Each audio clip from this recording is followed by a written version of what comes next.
The first slide presentation was about markets and how markets work. This second presentation touches a little bit more on those times when markets do not work. Munger talked about 5 tools for the evaluation of markets: the Pareto criterion, the Calder-Hicks compensation principle, consumer surplus, the Bergson-Samuelson social welfare function, and the first and second welfare theorems. We'll look at these in turn as we look at ways to evaluate markets and how markets perform. First, we'll return to the Pareto criterion. Pareto sought to find situations where everyone was better off. He saw no justice in placing the interests of any one person ahead of anyone else. So for a change in allocation, there needed to be unanimous agreement or at least acquiescence. This slide shows us several different ways to look at different ways that Pareto would have evaluated a reallocation of resources. But in essence, when you can make a change that is an improvement for one person while not harming anyone else, we say that that is Pareto superior.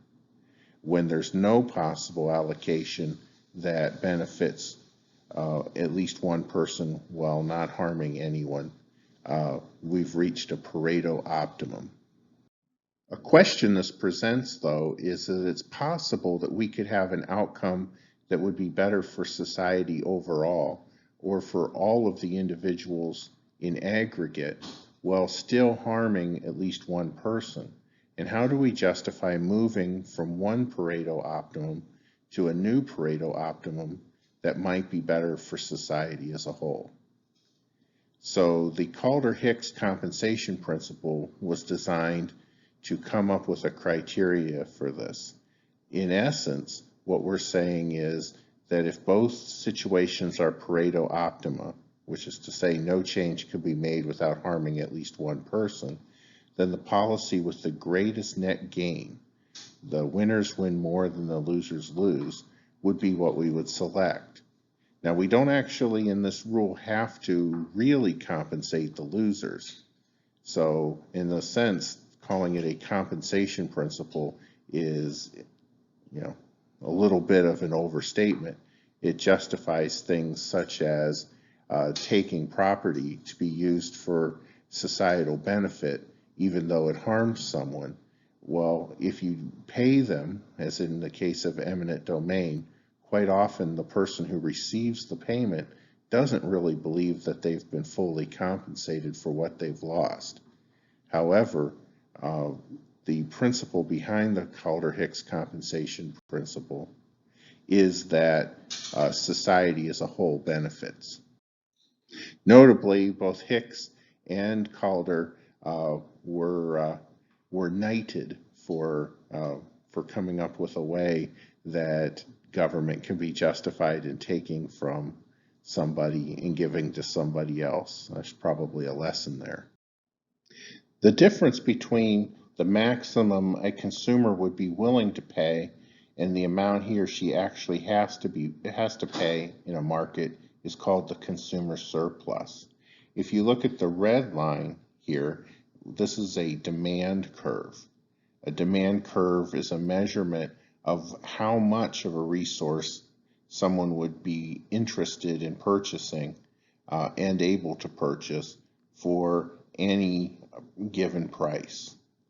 And so when you look at the price that is actually charged, and this is determined several different ways, but in essence, the amount that you would be willing to consume at a given price is the intersection of the supply and the demand curves. And so at that point, you get a market price for a good.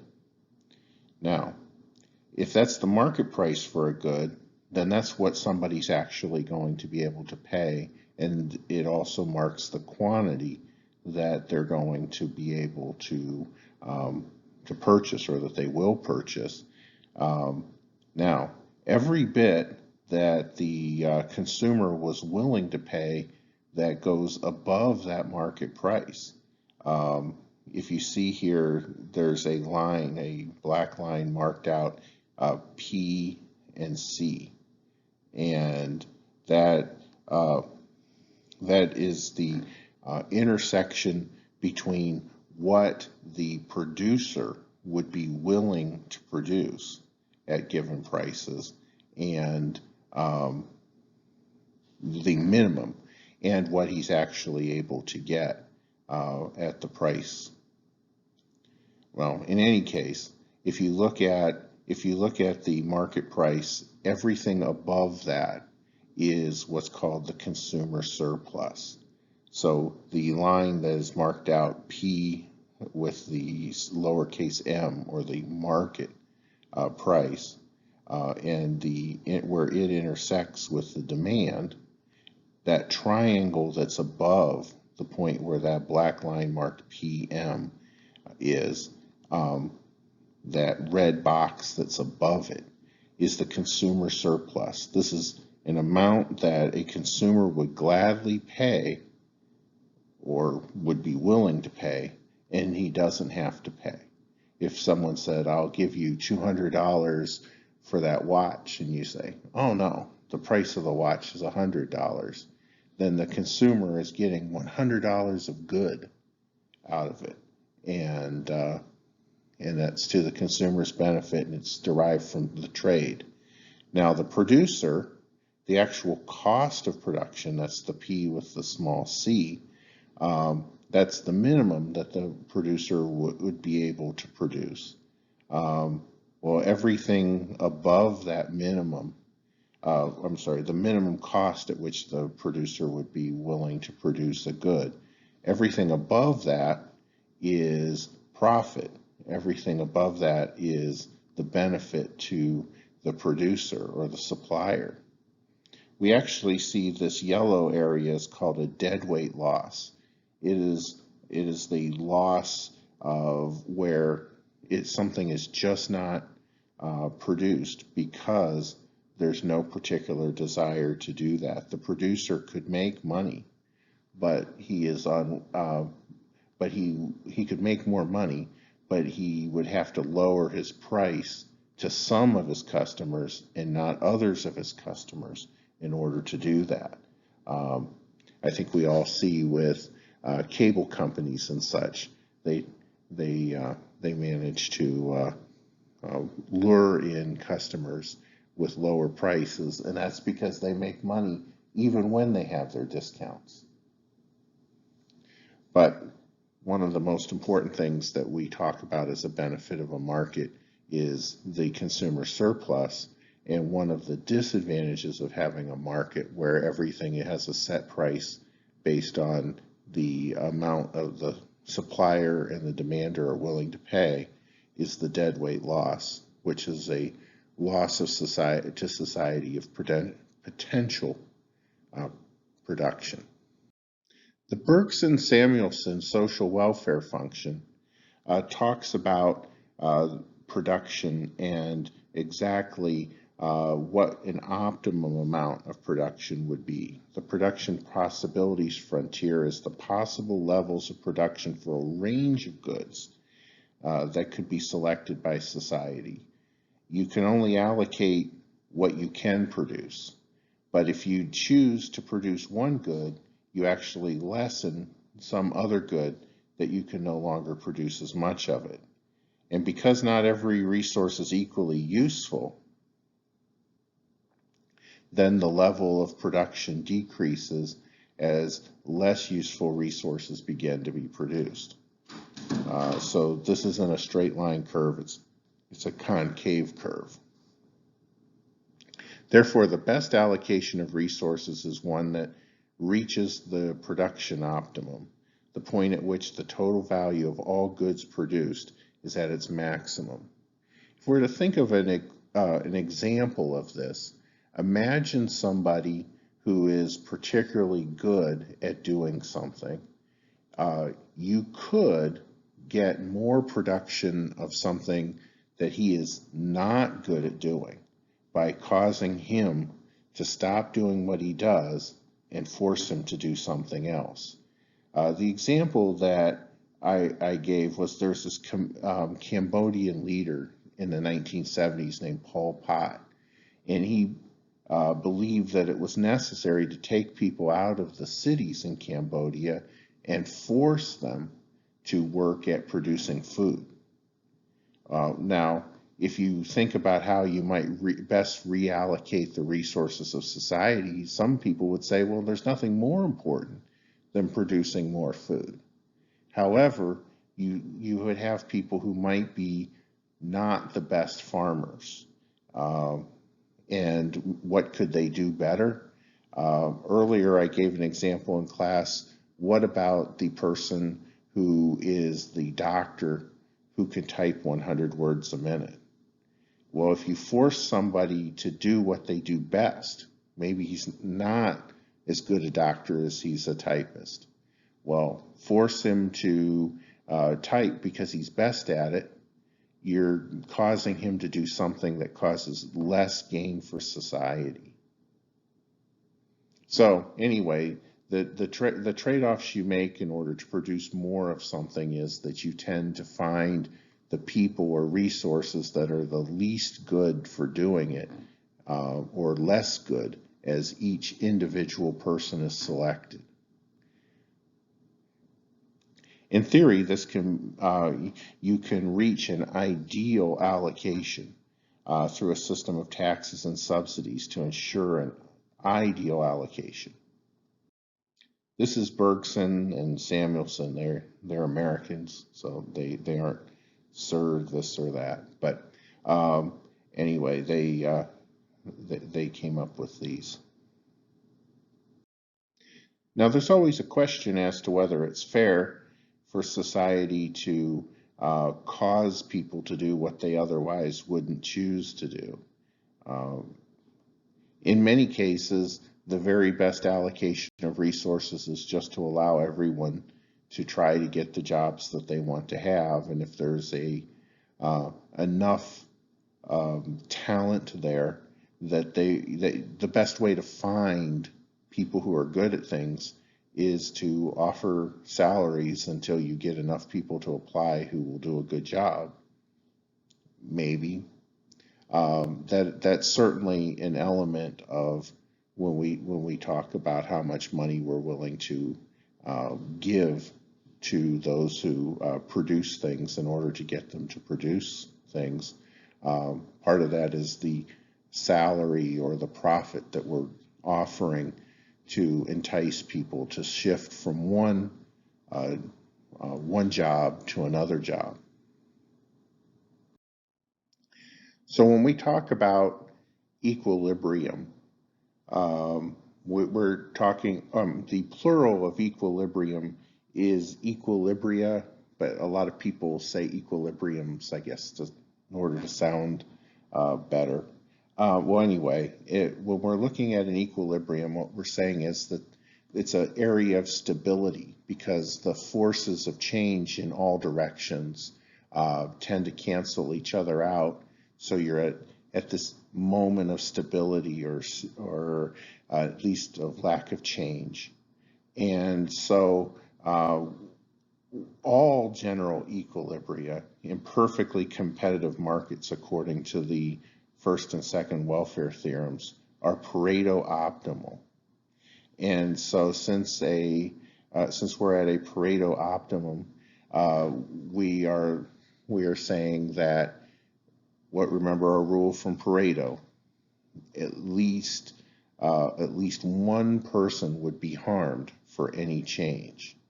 So the first welfare theorem says that whenever you're at a moment of equilibrium, if you make a change, you're going to harm at least one person, at least if there's a perfectly competitive market. The second welfare theorem states that general equilibria actually do exist, that there are moments of, there are stable economic situations, and that all Pareto optima can be achieved in competitive markets through an appropriate initial division of productive resources and through optimizing behavior by citizens. which is to say that if you set the rules in a correct way, that you can reach any Pareto optima. And so you should seek to find one that is most beneficial. Now, how do we actually do this? That is a challenge. That is a challenge because we're actually seeking to do this. We're actually setting market systems up in our policy analysis course, and in the policy alternatives we choose. We're trying to set up a situation that becomes self-perpetuating. We don't want to have to constantly come back in every few years to fix the policy problem that we are addressing. And so it's important that it's at least possible for us to set up a general equilibria, a balanced, stable system where we have the best possible Pareto optimum for achieving the social goal that we seek. So the challenge isn't really finding an ideal Pareto optimum within a general equilibrium that could actually exist. The problem is to find a perfect competition, to find a market that works correctly. What do we need? Perfect and free information. Now prices tend to help us with that, but you've seen quite often sometimes prices aren't set exactly where they ought to be set, either because of a lack of information.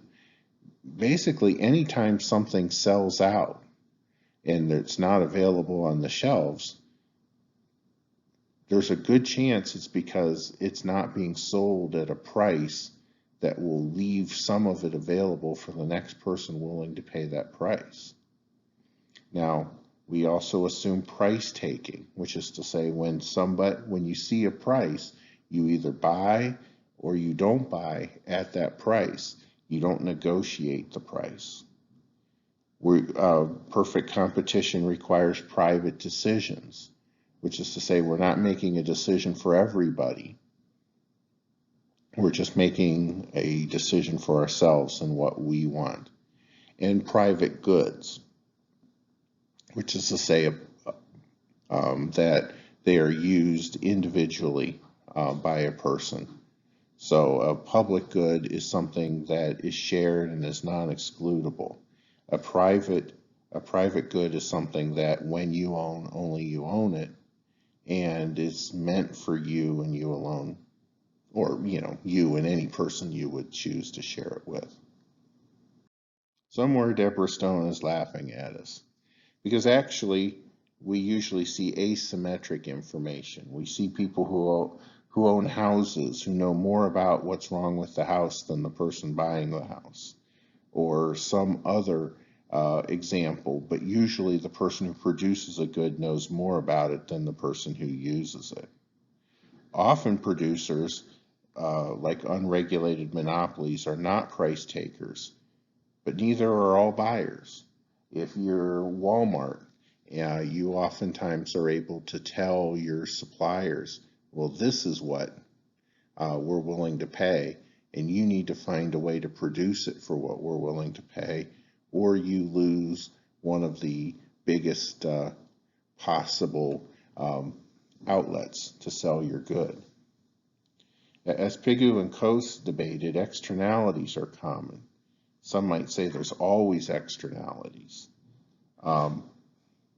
Public goods are also, or at least Stone would say, they're quite common. Public goods have costly exclusion and have negligible marginal costs. And if both are met, if you have a public good, then that's a assumption of the market that falls away, or of perfect competition.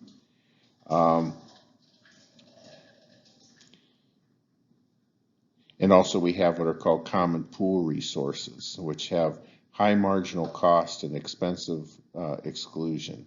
These are things that each additional amount of it costs a great deal of money. Commodities with low marginal costs also have some of these same problems. So can the government do something to help? Sometimes benefits to gainers clearly outweigh costs to losers. Sometimes this is so great that the losers don't even mind much.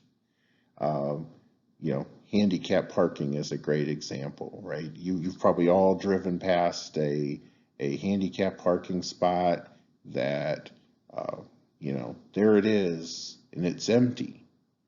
Nobody says, well, this is so unfair, right? And it's because you can walk, the benefit to the person who needs the spot is much greater than the harm to somebody who might have to park 2 rows over. Sometimes overproduction is obvious. Sometimes there's goods that are everywhere. Sometimes prices, taxes, incentives really cause people to do desirable things. However, we often see unintended consequences. Sometimes government does something and it leads to an outcome that is less good than if they hadn't, well, maybe not if they hadn't done anything at all, but certainly it harms some people. When government makes it much easier to get a hold of resources like money, like say during a recession, quite often government hands out money. When they do, this can cause inflation. Now the question becomes, is the inflation more harmful than than people not having any money would be?